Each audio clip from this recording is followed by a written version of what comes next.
আসসালামু আলাইকুম প্রিয় দর্শক, মোহাম্মদ আখতারুজ্জামান বলছি। ফিশারিজ বাংলাদেশ চ্যানেলটি বিশ্বের যে প্রান্ত থেকে দেখছেন সেই সমস্ত মাছ ও চিংড়ি খামারি ভাই বোনদের স্বাগত জানাচ্ছি। আশা করছি আপনারা ভালো আছেন। আজকে যে ভিডিও, সেই ভিডিওটি হচ্ছে যে আমি এর আগে একটা ভিডিও করেছিলাম আপনাদের জন্য। সেটা হলো যে আপনার মাছ কেন বাড়ছে না, এটা প্রথম পর্ব ছিল। তো আজকে হচ্ছে আপনার মাছ কেন বাড়ছে না বা বাড়ে না কেন, এটা দ্বিতীয় পর্ব। প্রথম পর্বে আমি বলেছিলাম যে মানে মাছ না বাড়ার জন্য মাছের নিজস্ব কারণ, অর্থাৎ মাছের নিজের শরীরের কারণ নিয়ে বলেছিলাম। আজকে হচ্ছে পরিবেশগত যে কারণ, সেই কারণগুলো নিয়ে আসলে ব্যাখ্যা দেব। ভিডিওটি আপনাদের জন্য অত্যন্ত গুরুত্বপূর্ণ হতে চলেছে, কারণ আপনার মাছ বাড়ার সাথে আপনার লাভ জড়িত। তো যদিও আপনি লাভ না করতে পারেন মাছ চাষ করে, তাহলে সেই চাষের আসলে কোনো মূল্য নাই। তাহলে আপনার মাছ কেন বাড়ছে না, সেই পয়েন্টগুলো নিয়ে আজকের ভিডিও। সেটা হচ্ছে পরিবেশগত যে বিষয়গুলো আছে। নাম্বার ওয়ান, প্রথম যে পয়েন্টটা রাখতে চাই, যারা আমাকে নিয়মিত দেখেন তারা খুব ভালো করে জানেন, আমি বলি যে হচ্ছে প্রাকৃতিক খাদ্য। তো নাম্বার ওয়ান যেটা, সেটা হলো প্রাকৃতিক খাদ্যের অপর্যাপ্ততা। এই আমাদের খামারি ভাইরা ঠিক এতটা দূরে চলে গেছেন, মানে মাছ চাষের আসল যে নীতি সেখান থেকে, যার ফলে দেখা যায় আমি অনেক খামার যখন যাই, অনেক খামার যখন ভিজিট করি যখন, তখন দেখি যে হচ্ছে পুকুরে কোনো প্রাকৃতিক খাদ্যের বালাই নাই।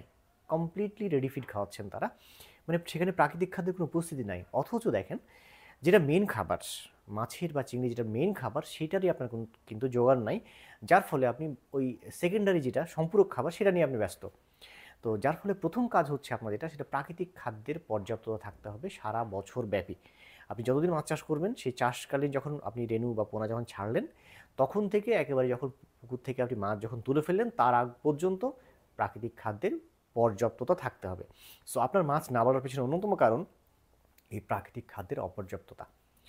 দুই নম্বর হচ্ছে যে কিছু কিছু কিছু মিনারেলের হচ্ছে দরকার আছে এই প্রাকৃতিক খাদ্য বা ফাইটোপ্লাঙ্কটন তৈরি হওয়ার জন্য।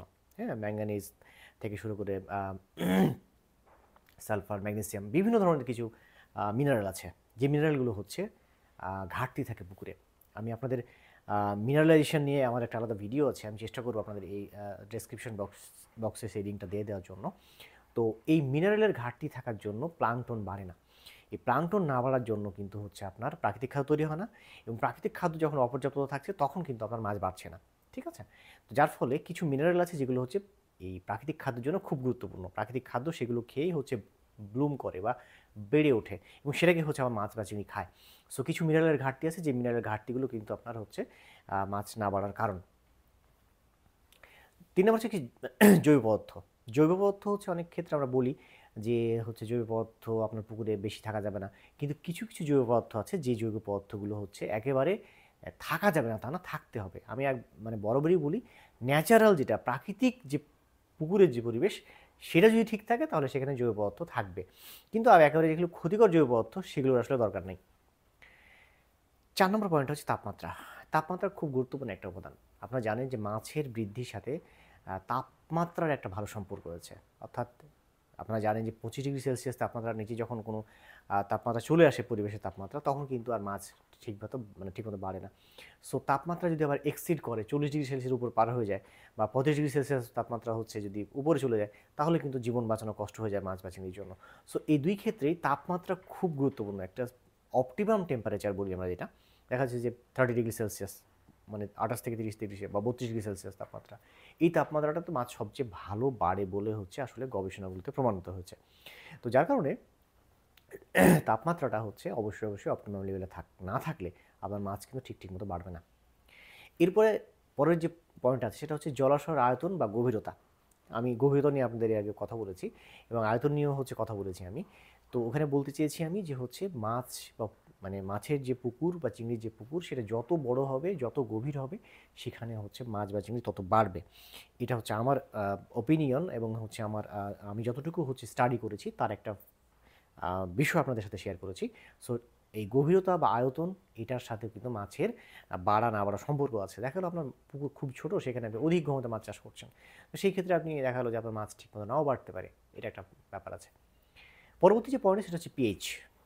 স্বাভাবিক ব্যাপার, পিএইচের মান যদি ঠিক না থাকে, তাহলে কিন্তু আপনার মাছ ঠিকমতো বাড়বে না।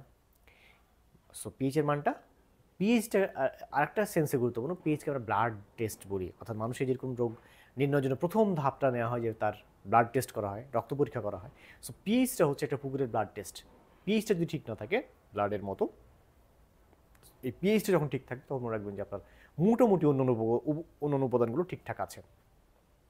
কার্বন ডাইঅক্সাইড, আপনারা অনেকে হয়তো মনে করেন যে কার্বন ডাইঅক্সাইড মানে হচ্ছে ক্ষতিকর, বিষয়গুলো কিন্তু তা না। কার্বন ডাইঅক্সাইড হচ্ছে পুকুরের পানিতে দরকার আছে। কেন দরকার আছে? কারণ এই ফাইটোপ্ল্যাঙ্কটন কার্বন ডাইঅক্সাইডকে খেয়েই কিন্তু আপনার সালোক সংশ্লেষণের মাধ্যমে অক্সিজেন তৈরি করে। তো এই অক্সিজেন যেমন হচ্ছে দিচ্ছে, ফাইটোপ্ল্যাঙ্কটন দিচ্ছে, আবার এই ফাইটোপ্ল্যাঙ্কটন কিন্তু মাছেরও খাবার। সো কার্বন ডাইঅক্সাইডের একটা উপস্থিতি দরকার, যে কার্বন ডাইঅক্সাইড হচ্ছে আপনার, আবার বেশি কার্বন ডাইঅক্সাইড কিন্তু হচ্ছে মাছ মারা যাওয়ার কারণ। সো কার্বন ডাইঅক্সাইডের একটা ভালো উপস্থিতি বা কার্বন ডাইঅক্সাইডের হচ্ছে অপটিমাম লেভেলটা হচ্ছে আপনার মাছ না বাড়ার কারণ। এরপরের যে পয়েন্টগুলো আছে মোটামুটি আপনার এগুলো যদি বলি, যেমন অক্সিজেনের কথা বলি, অক্সিজেনটা একটু বলা দরকার। কারণটা হলো যে আপনার যে পুকুরে অক্সিজেন লেভেল সারা বছর ভালো থাকে সেই পুকুরে সবচেয়ে বেশি মাছ বা চিংড়ি বাড়ে। এটা যেমন একটা কথা, যে পুকুরে আপনার ফাইটোপ্ল্যাঙ্কটন থাকে ভালো সেই পুকুরে অক্সিজেনের ঘাটতিও কিন্তু হচ্ছে কম হয় এবং মাছ বাড়ে। তার মানে অক্সিজেনের সাথে ফাইটোপ্ল্যাঙ্কটনের সম্পর্ক আছে, এবং অক্সিজেন এবং ফাইটোপ্ল্যাঙ্কটন কিন্তু হচ্ছে আপনার খুবই একে অন্যের পরিপূরক এই মাছকে বা চিংড়িকে বাড়াতে গিয়ে। কারণটা কি? কারণ হচ্ছে ফাইটোপ্ল্যাঙ্কটন অক্সিজেন হচ্ছে পুকুরে সাপ্লাই দেয়, সরবরাহ করে। দেখবেন যে পুকুরে ফাইটোপ্ল্যাঙ্কটনের পরিমাণ বেশি, মানে মানে পর্যাপ্ত, সেই পুকুরে কিন্তু অক্সিজেনের ঘাটতির পরিমাণ কম। এরপরে আরও বেশ কিছু পয়েন্ট আছে, যেমন লবণাক্ততা, ঘোলাত্ব, খরতা, খারত্ব, এই জিনিসগুলোও কিন্তু হচ্ছে একটা যখন ভালো লেভেলে যখন থাকবে, অপটিমাম লেভেলে থাকবে, আপনার মাছ বাড়বেই, না বাড়ার কোনো কারণ নাই। আমি আরেকটা পয়েন্ট, যে পয়েন্টটা একটু গুরুত্ব দিতে চাই, সেটা মাছের ঘনত্ব বা স্টকিং ডেন্সিটি নিয়ে একটু কথা বলতে চাই। আমাদের এটা একটা জাতীয় সমস্যা। আমাদের খামারি ভাইদের একেবারেই আইডিয়া নাই যে তার পুকুরের যে মাছের ঘনত্ব বা স্টকিং ডেন্সিটি কত হবে। এত গাদাগাদি করে মাছ চাষ করা হচ্ছে যে একটা মাছ, যেগুলো বড় মাছ সেগুলো পুষ্টি পাচ্ছে, ছোটো মাছগুলো পুষ্টি পাচ্ছে না বা একেবারে পুষ্টিহীনতায় ভুগছে। এর ফলে হচ্ছে আপনার কিন্তু মাছ নাও বাড়তে পারে বা বাড়বে না, এটাই স্বাভাবিক। সো মাছের আইডিয়াল ঘনত্ব আছে মাছ চাষ করার ক্ষেত্রে। আপনি কোন প্রজাতি চাষ করছেন তার উপর করেও ভিত্তি করেও কিন্তু এই হচ্ছে আপনার মাছের মজুদ ঘনত্ব নির্ণয় করা যায়। মাছের মজুদ ঘনত্বর ব্যাপারেও হচ্ছে আমার ভিডিও আছে, আপনার চেষ্টা করুন সেই ভিডিওগুলো দেখার জন্য।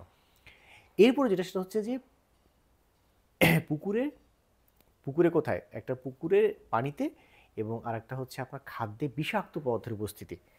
আমরা এই বিষয়গুলো নিয়ে আসলে কখনো কিন্তু এর আগে কখনো ভাবিনি। যারা হচ্ছে মাছ চাষ করছেন হয়তো ব্যাপারগুলো নিয়ে কখনো ভাবেননি যে পানিতে কী করে বিষাক্ত পদার্থ আসতে পারে। আগেই বলেছি, পানিতে বিষাক্ত পদার্থ আসার কারণ হচ্ছে আপনি বিভিন্ন ধরনের যে কীটনাশক ব্যবহার করছেন, অ্যান্টিবায়োটিক ব্যবহার করছেন, এটা হচ্ছে পানিকে বিষাক্ত করছে।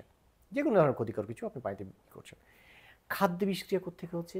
এমন কিছু বিষয় দিয়ে, এমন কিছু উপকরণ দিয়ে খাদ্য বানানো হয় যে খাদ্যের মধ্যে হচ্ছে কিন্তু আপনার লেড, ক্যাডমিয়াম, বিভিন্ন ধরনের যে হচ্ছে কী বলবো, ভারী যে ধাতুগুলো আছে এগুলো কিন্তু বিষাক্ততা তৈরি করছে। আবার এমন কিছু মানে খাদ্য উপকরণ আছে যেগুলোতে কিন্তু আপনার টক্সিক এলিমেন্ট থাকে, কিছু মানে খাদ্য উপকরণ, সেগুলোও কিন্তু বিষাক্ততা যদি মাছ বা চিংড়ি কনজিউম করে বা গ্রহণ করে, তারা কিন্তু বাড়বে না। অ্যান্টিনিউট্রিশনাল ফ্যাক্টর থাকে কিছু কিছু আপনার খাদ্য উপকরণের মধ্যে, এগুলো থাকলেও কিন্তু মাছ ঠিক মতো বাড়বে না। ঠিক আছে? এটা লাস্ট এবং শেষ পয়েন্টে যেটা বলতে চাই, যারা সম্পূরক খাদ্য খাওয়াচ্ছেন সেই সম্পূরক খাদ্যের মানটা হচ্ছে অবশ্যই মানসম্মত হতে হবে। যদি মানসম্মত না হয় সেক্ষেত্রে কিন্তু মাছ বা চিংড়ি বাড়বে না। এই যতগুলো পয়েন্ট আমি বললাম, একজন সচেতন খামার হিসেবে যতটুকু হচ্ছে আপনার সম্ভব যদি মেনটেন করতে পারেন, তাহলে আপনার মাছ বা চিংড়ির না বাড়ার কোনো কারণ নাই। ভিডিওটি ভালো লাগলে চ্যানেলটি সাবস্ক্রাইব করুন।